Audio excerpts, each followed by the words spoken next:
안녕하세요. 김동섭입니다. 9월 29일 아침 시작하도록 하겠습니다. 지난주 금요일날 미국 시장이 상승 마감했죠. 다우가 0.65% 올랐고요. 나스닥 0.44% 올랐는데요. 거의 한 4거래일 만에 일단 반등에 성공하는 흐름을 보였습니다. 미국 시장은 지표가 굉장히 중요했던 시간이었습니다. 10월 달에 FMC가 금리 인하를 추가를 할지 안 할지에 대한 부분이 시장의 화두죠. 일단 연말까지 금리 인하 가능성, 0.50bp까지 금리 인하 가능성은 67%까지 떨어졌습니다.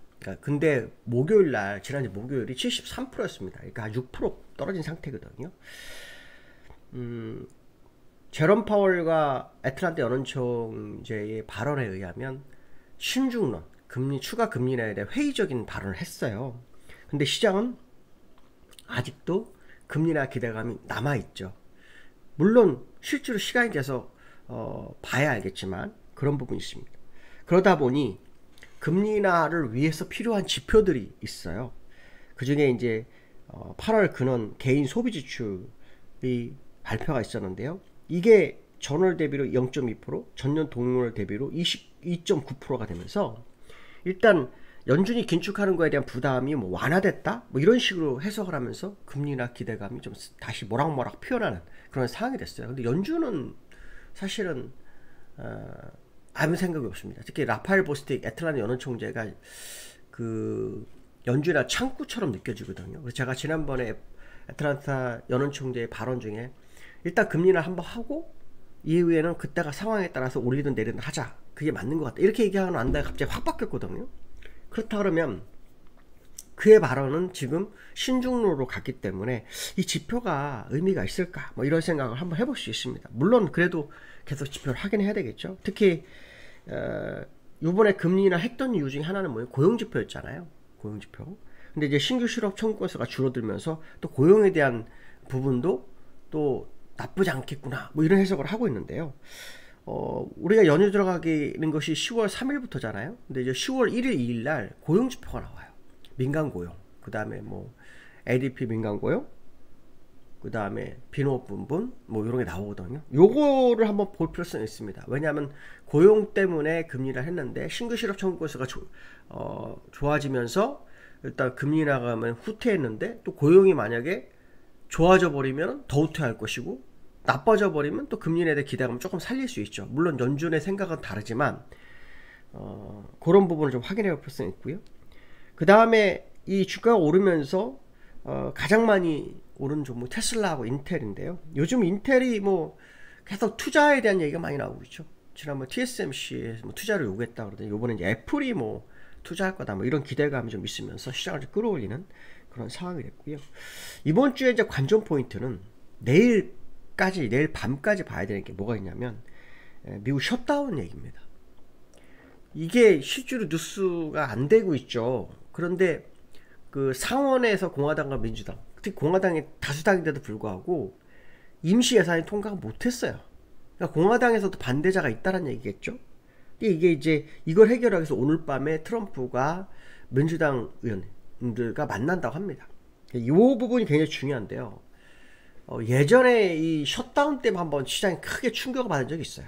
셧다운 때 S&P로 제가 기억하는데 S&P 신용평가기관에서 그 미국 정부의 신용등급을 강등짓던 이유 중에 하나였거든요. 너무 질질 끈다. 근데 사실 그때보다 질질 더 끌었어요. 그 당시에는 제 기억으로 2주인가 밖에 안 끌었어요. 협상이요.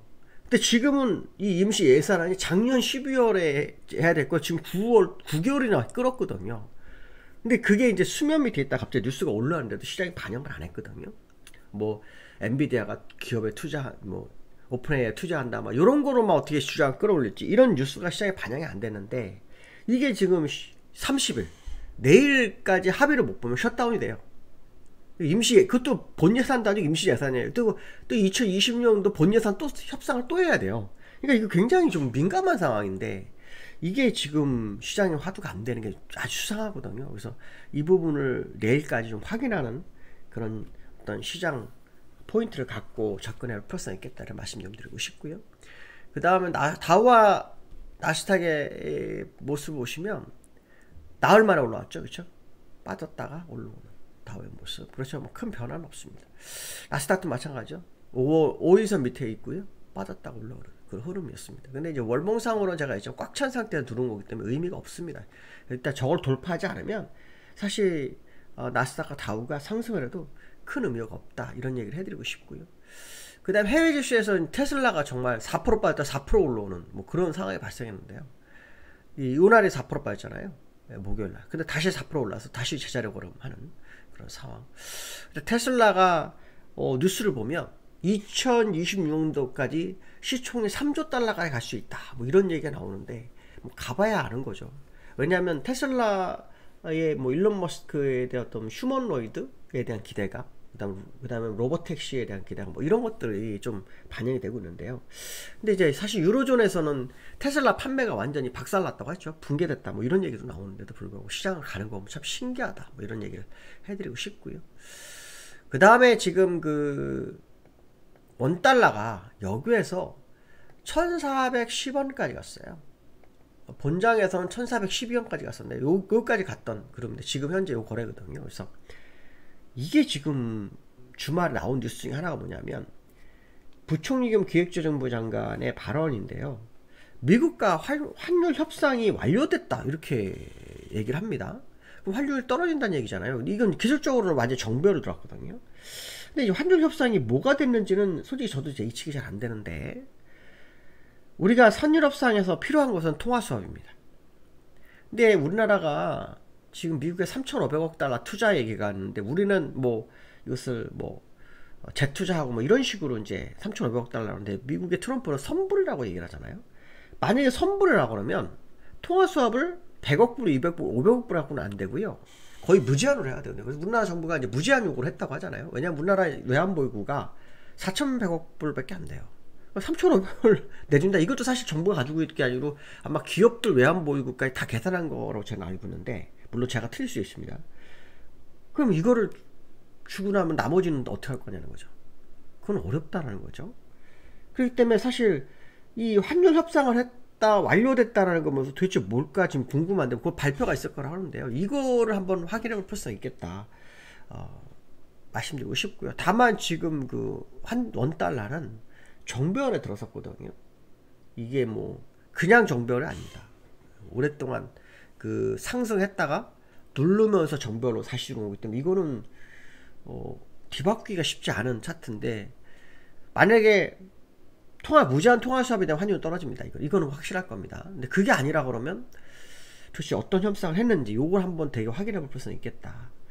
물론 지금 미국에서는 이제 우리나라 뭐 강달러 원달러가 강한 원달러를 좀 원하는 뭐 그런 흐름도 있죠.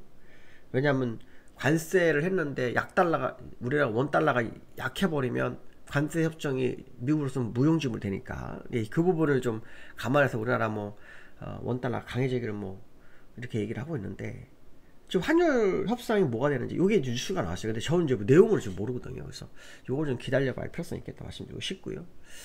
지난주에 그 코스피가 급락을 했어요. 이게 이제 아까 말씀드린 트럼프가 미국 대미 투자에 대한 3,500억 달러 선불이다 이렇게 확인했다 그 뉴스가 나오면 밀어버렸잖아요. 근데 지금 그 외국인들의 수급이 되게 중요한데 외국인들은 또 팔았어요. 7,300억 팔고 프로그램도 4,900억 팔고 선물도 3,000억 그러면 야 1조 5천억 정도 매도했거든요. 실제로 한 2조 정도 된다 5천억을 걷어들인 건데 이들이 오늘 어떤 매매를 하는지 한번 지켜볼 필요성이 있습니다. 야간 시장은 좀 올랐기 때문에 시장이 약간 상승 출발을 예상은 되긴 하겠지만 뚜껑은 열어봐야 되는 그런 상황이고요. 특히 주가가 오르면서 개미들은 약 17조 매도를 했다고 하네요. 뭐 지난주 금요일날 개미 혼자 받아주긴 했는데 17조 정도를 매도했다고 합니다. 근데 코스피 차트상으로는 상당히 부담스러운 차트가 됐죠. 부담스러운 완성이 된 상태라서 오늘 또 위클리 만기잖아요. 또 위클리 만기는 우리가 또 기관의 행보를 또 봐야 되잖아요. 기관의 행보. 특히 이번 주 목요일이 또 옵션 만기예요. 옵션 만기 끝나고 나면 연휴가 9일 거의 다음 주 금요일인가 하루를 제외하고는 그냥 스트레이트로 거의 열흘을 쉬어야 되기 때문에 이 주식을 매도하려는 사람도 많을 거고요. 왜냐면 현금화를 적어도 추석 전에 하려고 할 수도 있거든요. 그럼 오늘부터 내일 매도가 나올 수 있는 상황도 있고요. 또 열흘 동안의 어떤 시간 동안에 우리가 시장을 모르잖아요. 불안감이 좀 작용할 수 있는 시간이기 때문에 한번 시장을 한번 확인해 볼 필요성이 있겠다. 이렇게 말씀 좀 드리고 싶습니다. 오늘 여기까지 하겠습니다. 감사합니다.